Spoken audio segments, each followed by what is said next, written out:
Saya mau kasih tahu ya, kita bisa memasukkan tangan ke saku ini merupakan anugerah. Suatu saat kita nggak bisa lagi, bahkan sakunya juga nggak ada. Rek iraha tuh, lamun lain ayeuna. Yang gitu-gitu tuh kan kadang-kadang oleh kita nggak terpikir, betul nggak? Bisa muka dompet berjeng aya isi dompetnya, ayeuna keur aya Allah.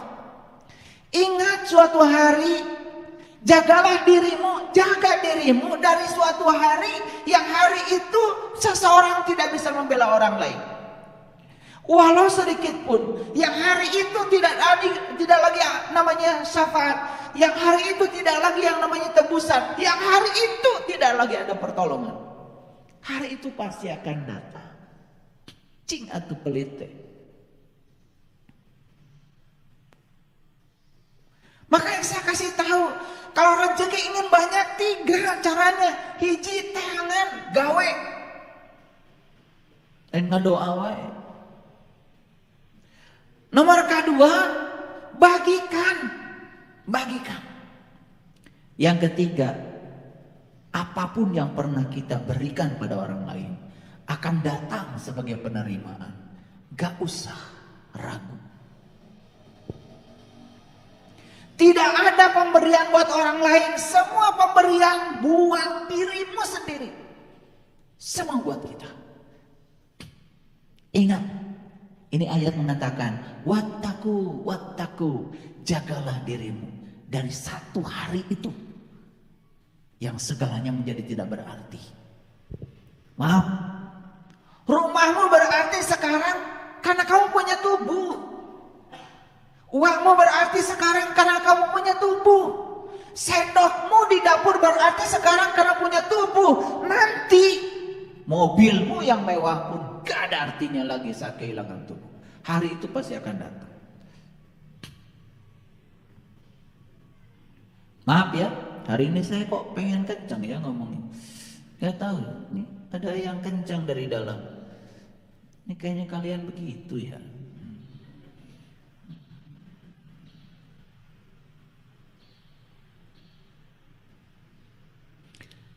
Ayat selanjutnya, wa idh qala Musa liqaumihi ya qaumi innakum dhalamtum anfusakum bittikhadikumul ijla fatubu ila bari'ikum faqtulu anfusakum zalikum khairul lakum inda bari'ikum fataba alaikum innahu huwat tawwabur rahim.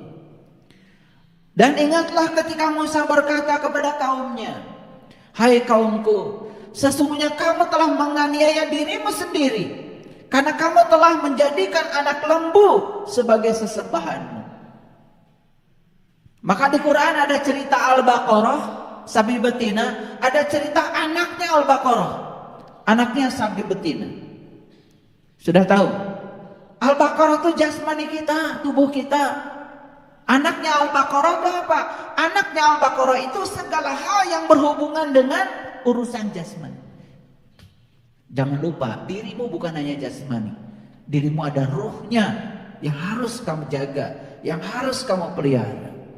Maka jadi diangatkan, hei kaumku, sesungguhnya kamu telah menganiaya dirimu sendiri karena kamu telah menjadikan anak lembu sebagai sesembahan. Menjadikan anak lembu sebagai sesembahan artinya fokusmu dalam hidup hanya untuk urusan tubuhmu. Bagus, bagus, tubuh juga punya hak untuk itu. Tapi kalau cuma itu, melupakan yang ada dalam diri kita, yaitu jiwa kita, ruh yang ada dalam diri kita, tentu saja tidak adil. Maka bertaubatlah kepada Tuhanmu yang menjadikan kamu dan bunuhlah dirimu. Ini ada kata-kata yang sangat luar biasa. Apa yang harus dibunuh dari diri kita? Apa yang harus dibunuh dari diri kita? Bunuhlah kesombongan kita, bunuhlah ego kita, bunuh diri palsu kita, jadilah diri sejatimu yang sebenarnya. Karena semua orang-orang yang keras rata-rata karena sedang menjadi diri palsu, dikendalikan oleh egonya. Dan ego itu adalah pikiran yang gelap. Pikiran yang gelap karena tidak pernah bersentuhan dengan kesadaran. Hal itu lebih baik bagimu pada sisi Tuhanmu yang menjadikan kamu. Maka Allah akan menerima taubatmu. Allah hanya akan menerima taubatmu kalau kamu sudah sukses membunuh dirimu. Ini ayat jelas sekali. Allah akan menerima taubatmu kalau kamu sudah sukses membunuh dirimu. Dan saya percaya, siapa saja yang sukses membunuh dirinya, membunuh egonya, membunuh akunya, membunuh diri palsunya, maka dia tidak mungkin lagi jadi bahan bakar bagi neraka. Kenapa? Begitu seseorang sudah bisa bunuh diri dalam tanda kutip, maka dia akan menjadi lembut. Mohon maaf, kalian bisa merasakan ya, bagaimana kalian dulu sebelum saya ajarkan untuk meniti ke dalam diri, keras gak kepala, betul? Orang lain ngajak pasea, dipaseaan. Orang lain benci, tambah benci. Dulu kan begitu kalian. Sekarang kalian berubah. Tidak lagi layanan, tesarwana, sabar, seetik. Kan seetik, oke. Yang penting sudah mulai. Nah itu sudah mulai bunuh diri tuh, ya. Artinya diri kita tidak direlakan lagi menjadi bahan bakar api neraka. Sudah lembut. Paham ya? Asik gak ngaji kayak gini? Asik. Kalau ngerti. Makanya ngaji itu yang ngerti, ya. Namanya juga ngaji. Ya, tong loba maca. Bajing teu ngarti. Kita lihat ya ayat selanjutnya.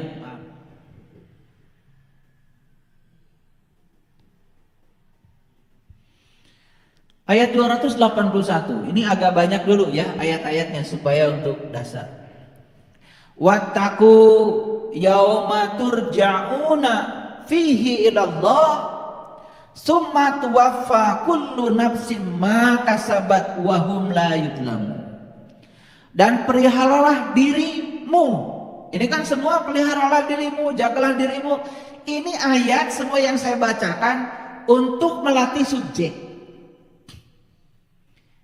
Jadi sesuai dengan judul tadi, melatih subjek atau mengubah objek. Semua ayat yang saya bacakan ini adalah perintah untuk melatih subjek, bukan? Coba kita lihat ayat ini. Dan peliharalah dirimu. Dari apa? Dari hari yang waktu itu kamu semua dikembalikan kepada Allah. Kapan hari itu?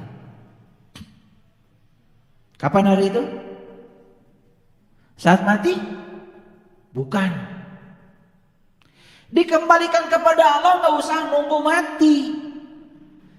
Ini adalah hari pada saat kamu sudah bisa mati sebelum mati. Gak usah kita membicarakan mati yang itu. Bicarakanlah mati sebelum mati. Kullu nafsin zaikatul maut. Setiap yang bernyawa harus merasakan rasanya mati. Dan hari itu akan datang bagi orang yang mau.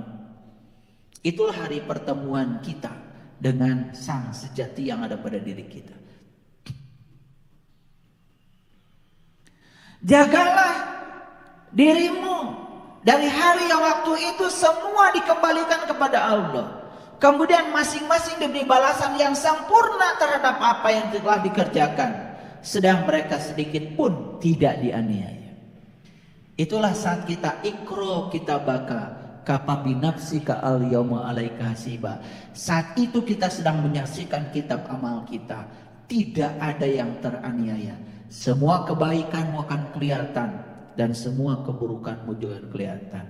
Itulah saat dimana kamu bisa membaca kitabmu sendiri. Di Quran dikatakan, Iqra kitabaka kafa binafsika al-yawma 'alaika hasiba.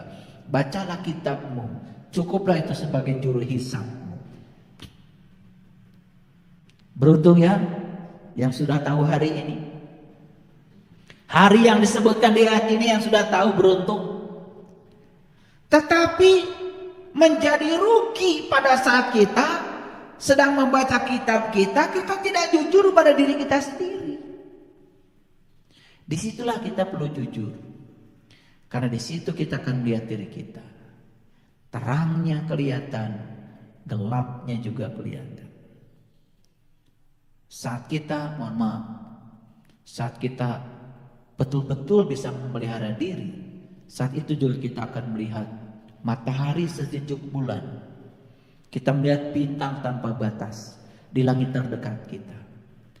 Ada sedikit saja dalam diri kita keraguan, ada sedikit saja dalam diri kita halangan. Saat itu kita terhalang dari melihat itu. Mungkin pernah ya? Pernah kan? Bayangkan ketika kalian tidak terhalang. Pada saat itu kalian betul-betul kasyaf. Saat itu kalian betul-betul terbuka hijabnya. Fakasyafna anka gidoaka fabasyarukal yaumal hadid. Pada hari di mana penglihatanmu menjadi amat tajam. Saat itu kalian merasakan suatu kegembiraan yang luar biasa. Di situ kalian bisa merampas harta rampasan perang. Jadi merampas harta rampasan itu artinya adalah menyingkirkan segala penghalang yang dapat menutupi pandangan kita kepada Dia, Sang Maha Sejati yang ada dalam diri kita. Itu. Makanya ayat ini mengatakan, jagalah dirimu dari hari yang waktu itu semua dikembalikan kepada Allah.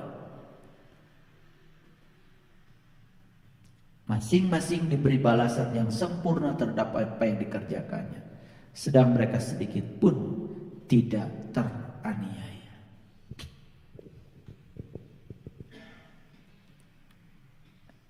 Kalau saya teruskan, ayat yang tentang jagalah, jagalah, jagalah itu jumlahnya ratusan.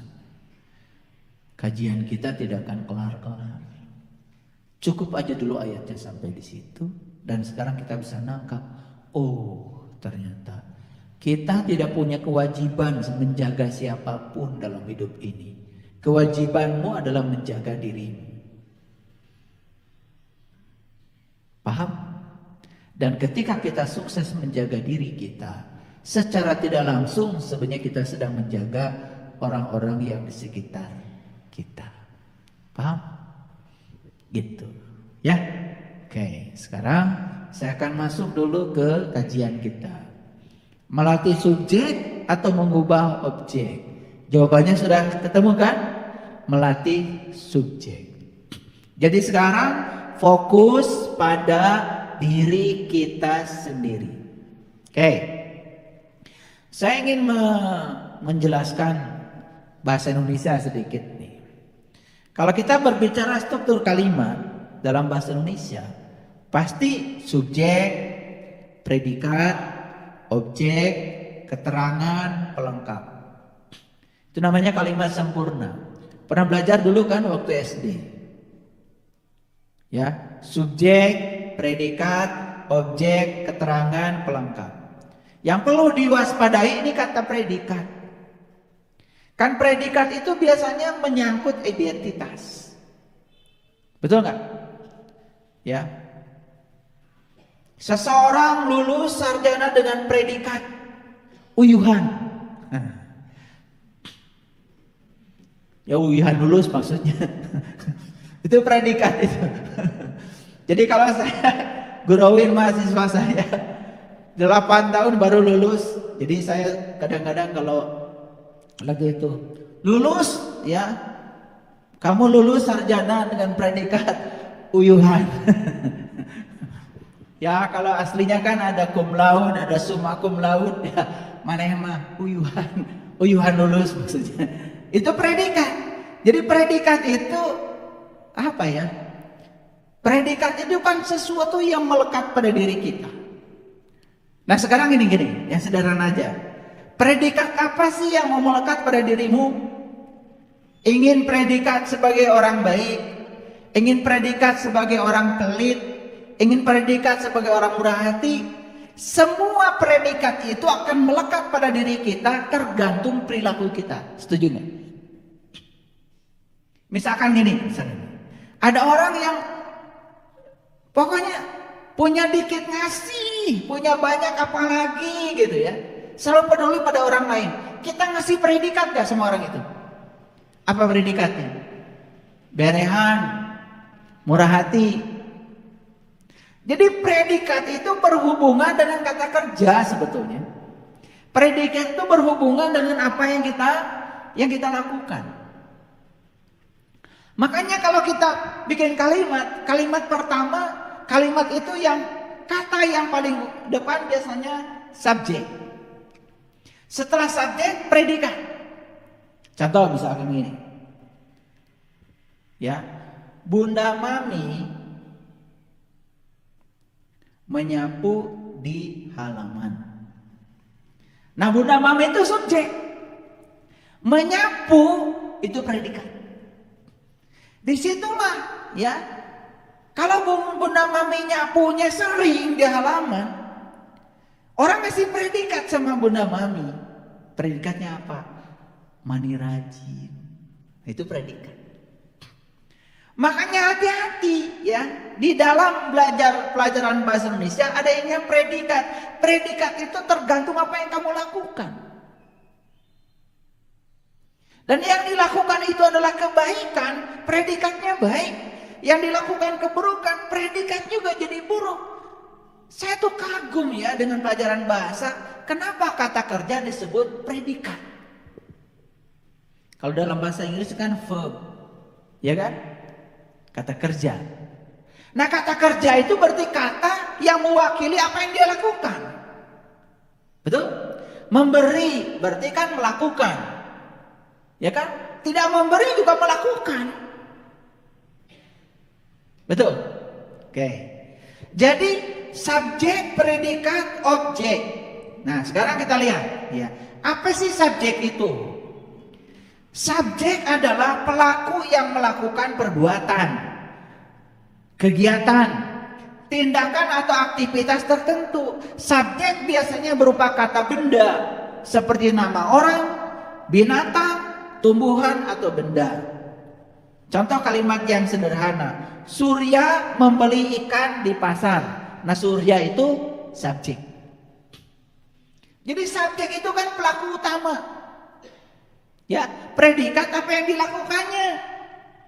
Nah, sedangkan objek, ya, ini predikat sudah kita bahas tadi, ya. Kemudian objek, apa objek? Objek itu merupakan sesuatu yang dikenai tindakan oleh subjek. Jadi objek itu sesuatu yang dikenai tindakan oleh subjek. Jadi subjek melakukan tindakan pada objek, nah tindakannya disebut predikat. Ini belajar bahasa sedikit ya. Ini sudah di SD dulu.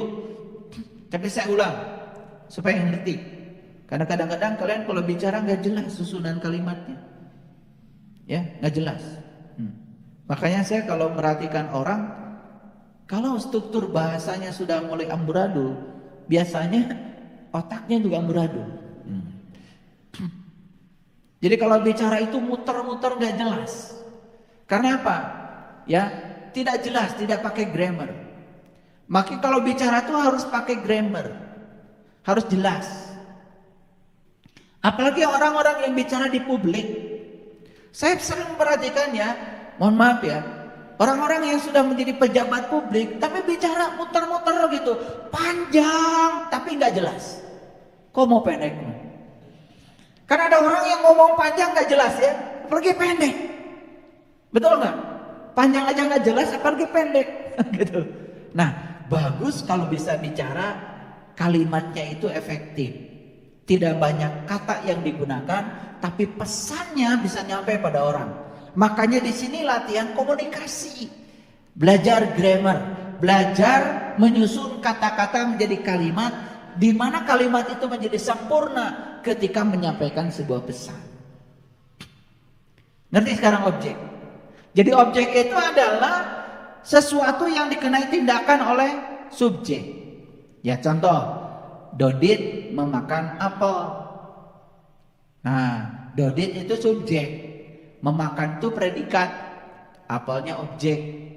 Nah, boleh juga sebetulnya objek itu di depan, apel dimakan Dodik. Itu disebut kalimat pasif. Tetap aja pelakunya Dodik. Nah sekarang Dodik itu habis makan apel tapi nyalahkan apel karena Dodik sakit perut. Benar gak tindakan Dodik? Aduh, gara-gara makan apel saya sakit perut. Nah si Dodik sedang menyalahkan apel. Ini Dodik sedang melatih subjek atau sedang mengubah objek? Mengubah objek. Padahal sebetulnya yang namanya apel itu sebelum dimakan kan harus dicuci dulu. Nah yang harus mencuci apel bukan apel, da apel mah teu boga leungeun. Kan boga leungeun Dodik. Nah, karena Dodik ini melakukan sebuah kesalahan lalu menumpahkan kesalahan pada apel. Nah, Dodik sedang mengubah objek. Itulah kebiasaan kita dalam hidup. Kalau ada apa-apa biasa menyalahkan pihak lain. Betul nggak? Kan kalian bangun tidur kemudian ya leher pegel ketika ditanya kunaon eta nyepengan wae beung. Jawabannya salah bantal tuh. Itu sudah jadi kebiasaan. Bantal wae kurang mah disalahkeun. Gelonya bantal disalahkeun gitu. Itu karena kebiasaan. Betul nggak? Eta kunaon eta nyepeng batuangan asup angin. Tuh, mulai nyalahkeun angin. Itu bahasa sehari-hari yang terucap oleh kita mencerminkan bahwa kita sebetulnya setiap hari lebih banyak mengubah objek ketimbang melatih subjek. Gitu. Ngerti maksud saya? Piknik ke Timur Tengah. Kebetulan di sana sedang musim panas. Gitu? Gitu. Begitu sampai di sana, ya, hari baju nu dibawakan itu ngan hiji. Baju nu kandel teh. Geus nepi ka ditu teh nyalahkeun, aduh hareudak. Mun panas pisannya di dieu mah. Tuh, kan? Betul enggak? Mulai menyalahkan musim, mulai menyalahkan pihak luar. Ekar mah di ditu teh panas, make jaket, da bogana eta. Salah kostum. Itu. Makanya kalau mau pergi kemana-mana itu kita harus punya kemampuan adaptasi terhadap lingkungan. Nah yang disebut dengan kebijaksanaan itu adalah kemampuan beradaptasi terhadap lingkungan. Makanya jangan suka memikirkan agar orang lain seperti yang kita pikirkan. Ya, biarkan saja orang lain apa adanya. Ubah pikiran kita tentang orang lain. Itu namanya melatih subjek. Saya yakinkan kalau kita sudah terampil melatih subjek, surga. Surga. Tapi kalau kita ingin mengubah objek, ya hadiahnya pasti neraka.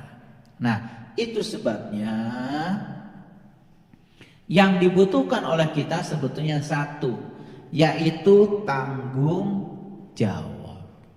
Tanggung jawab pada siapa? Tanggung jawab pada diri pribadi. Hidup bukanlah eksperimen, tapi hidup itu tanggung jawab. Jangan lari dari tanggung jawab dengan mencari-cari alasan, karena ia merupakan bagian dari kemusyrikan yang tersembunyi. Hadis. Ini hadis. Jadi Nabi Muhammad sendiri mengatakan jangan lari dari tanggung jawab dengan mencari-cari alasan atau pembenaran, karena ia merupakan bagian dari kemusyrikan yang tersembunyi. Nabi Muhammad mengatakan lari dari tanggung jawab dengan cara mencari pembenaran atau alasan untuk membenarkan diri karena lari dari tanggung jawab, itu saja sudah termasuk musyrik yang tersembunyi versi Nabi Muhammad. Pertanyaannya, suka nggak kita begitu? Suka kan? Padahal sudah belajar bahwa semua yang terjadi dalam kehidupan kita adalah reaksi, hasil dari aksi kita sendiri. Aksi dan reaksi adalah hukum karma, hukum sebab akibat. Tidak ada yang datang dalam kehidupan kita yang datangnya itu tiba-tiba. Semua yang datang dalam kehidupan kita, kita sendiri yang mengundangnya. Cuman kita sering tidak sadar bahwa kitalah yang telah mengundang itu datang.